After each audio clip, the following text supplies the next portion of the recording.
Hi all, welcome to Deep's Kitchen.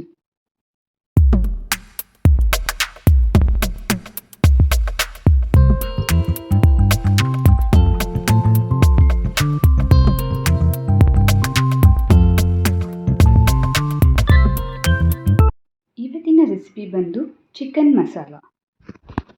ಬನ್ನಿ ಶುರು ಮಾಡೋಣ.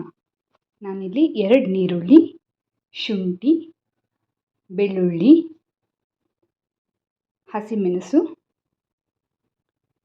ಚಕ್ಕೆ, ಹಾಗೆ 2 ಲವಂಗ, ಸ್ವಲ್ಪ ಜೀರಿಗೆ, ಕೊತ್ತಂಬರಿ ಸೊಪ್ಪು, ಪುದೀನ ಸೊಪ್ಪು ಇದಿಷ್ಟು ಸೇರಿಸ್ಕೊಂಡು ಗ್ರೈಂಡ್ ಮಾಡ್ಕೊಳ್ತಿದ್ದೇನೆ.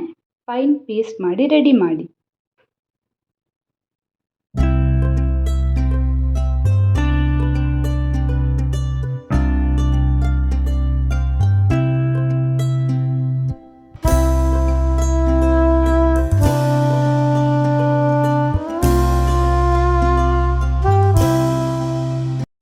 ಕಾದಿರೋ ಎಣ್ಣೆಗೆ 2 ಕಟ್ ಮಾಡಿರೋಂಥ ನೀರುಳ್ಳಿ ಹಾಕಿ ಚೆನ್ನಾಗಿ ಫ್ರೈ ಮಾಡ್ಕೊಳ್ಬೇಕು. ಬಣ್ಣ ಚೇಂಜ್ ಆದ ನಂತರ ಇದಕ್ಕೇ ಅರಶಿನ, ಧನಿಯಾ ಪೌಡರ್, ಜೀರಾ ಪೌಡರ್, ಗರಂ ಮಸಾಲ ಹಾಗೆ ಶುಂಠಿ ಬೆಳ್ಳುಳ್ಳಿ ಪೇಸ್ಟ್ ಇದನ್ನು ಸೇರಿಸ್ಕೊಂಡು ಚೆನ್ನಾಗಿ ಮಿಕ್ಸ್ ಮಾಡ್ಕೊಳ್ಳಿ. ಈ ಮಸಾಲೆನೆಲ್ಲ ಸ್ವಲ್ಪ ಹುರ್ಕೊಳ್ಳಿ. ಪೆಪ್ಪರ್ ಪೌಡರ್ ಕೂಡ ಸೇರಿಸ್ಕೊಳ್ಬೇಕು. ಚೆನ್ನಾಗಿ ಮಿಕ್ಸ್ ಮಾಡಿ.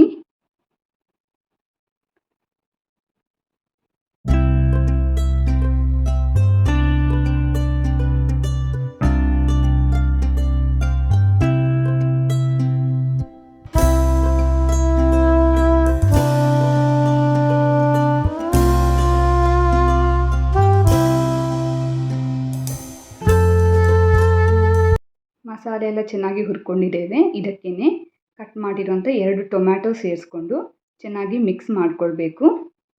ಟೊಮ್ಯಾಟೊ ಕೂಡ ಚೆನ್ನಾಗಿ ಬೇಯಬೇಕು. ಸ್ವಲ್ಪ ಮಿಕ್ಸ್ ಮಾಡಿ ಹಾಗೆ ಬೇಯಲಿಕ್ಕೆ ಬಿಡಿ.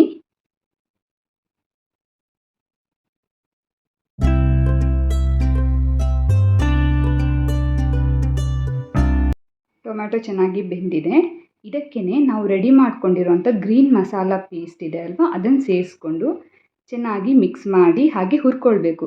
ಹಸಿ ವಾಸನೆ ಕಂಪ್ಲೀಟಾಗಿ ಹೋಗಬೇಕು. ಅಲ್ಲಿ ತನಕ ಚೆನ್ನಾಗಿ ಫ್ರೈ ಮಾಡಿ ಇದಕ್ಕೇ ನಾವು ಸ್ವಲ್ಪ ವಿನೆಗರ್ ಹಾಗೆ ಉಪ್ಪು ಇದಿಷ್ಟು ಸೇರಿಸ್ಕೊಳ್ಬೇಕು. ವಿನೆಗರ್ ಇಲ್ಲಾಂದರೆ ಲಿಂಬೆನೂ ಸೇರಿಸ್ಕೊಳ್ಬೋದು. ಇದಿಷ್ಟು ಸೇರಿಸ್ಕೊಂಡು ಚೆನ್ನಾಗಿ ಮಿಕ್ಸ್ ಮಾಡಿ ಸ್ವಲ್ಪ ಗ್ರೀನ್ ಮಸಾಲ ಪೇಸ್ಟ್ ಚೆನ್ನಾಗಿ ಬೇಯಲಿ, ಅದರ ಹಸಿ ವಾಸನೆ ಎಲ್ಲ ಹೋಗಲಿ.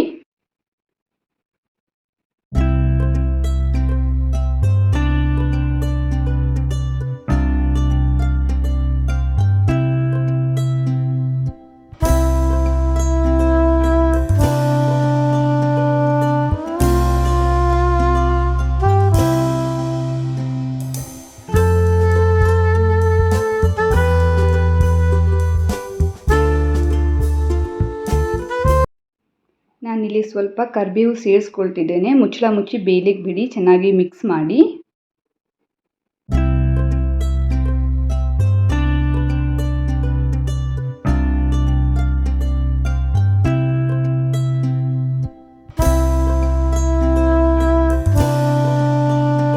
ಮಸಾಲೆ ಎಲ್ಲ ಚೆನ್ನಾಗಿ ಬೆಂದಿದೆ.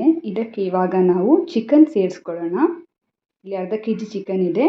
ಇದನ್ನು ಸೇರಿಸ್ಕೊಂಡು ನಾವು ಚೆನ್ನಾಗಿ ಮಿಕ್ಸ್ ಮಾಡಿ ಚಿಕನ್ ಕೂಡ ಬೇಯಲಿಕ್ಕೆ ಬಿಡಿ. ನೀರು ಆ್ಯಡ್ ಮಾಡಬೇಡಿ. ಚಿಕನ್ ಚೆನ್ನಾಗಿ ಬೇಯಲಿ.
ಚೆನ್ನಾಗಿ ಮಿಕ್ಸ್ ಮಾಡ್ಕೊಂಡಿದ್ದೀನಿ. ಈಗ ಮುಚ್ಚಿ ಬೇಯಲಿಕ್ಕೆ ಬಿಡ್ತಿದ್ದೇನೆ.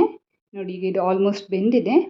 ಇದನ್ನು ನಾವು ಚೆನ್ನಾಗಿ ಒಮ್ಮೆ ಮಿಕ್ಸ್ ಮಾಡ್ಕೊಳ್ಬೇಕು. ನೋಡಿ ಈ ನೀರನ್ನು ನೀವು ಡ್ರೈ ಮಾಡ್ಕೊಳ್ಬೋದು. ಸ್ವಲ್ಪ ಇನ್ನೂ ಬೇಯಿಸಿದರೆ ನೀರೆಲ್ಲ ಡ್ರೈ ಆಗುತ್ತೆ. ಕಲರ್ ಕೂಡ ಚೇಂಜ್ ಆಗುತ್ತೆ. ನಿಮ್ಗೆ ಇಲ್ಲಿ ಆ ಗ್ರೀನ್ ಕಲರ್ ಕಾಣಿಸ್ತಿಲ್ಲ ಸರಿಯಾಗಿ. ಫೈನಲಿ ನಿಮ್ಗೆ ಇದು ಗ್ರೀನ್ ಕಲರ್ಗೆ ಟರ್ನ್ ಆಗುತ್ತೆ. ನೋಡಿ ಆಲ್ಮೋಸ್ಟ್ ಗ್ರೇವಿ ರೆಡಿ ಆಗಿದೆ ಚಿಕನ್ ಮಸಾಲ. ಇದನ್ನು ನೀವು ಅನ್ನದ ಜೊತೆ, ರೋಟಿ, ಚಪಾತಿ, ನಾನ್ ಯಾವ ಜೊತೆನೂ ಸರ್ವ್ ಮಾಡಿ ಕೊಡ್ಬೋದು.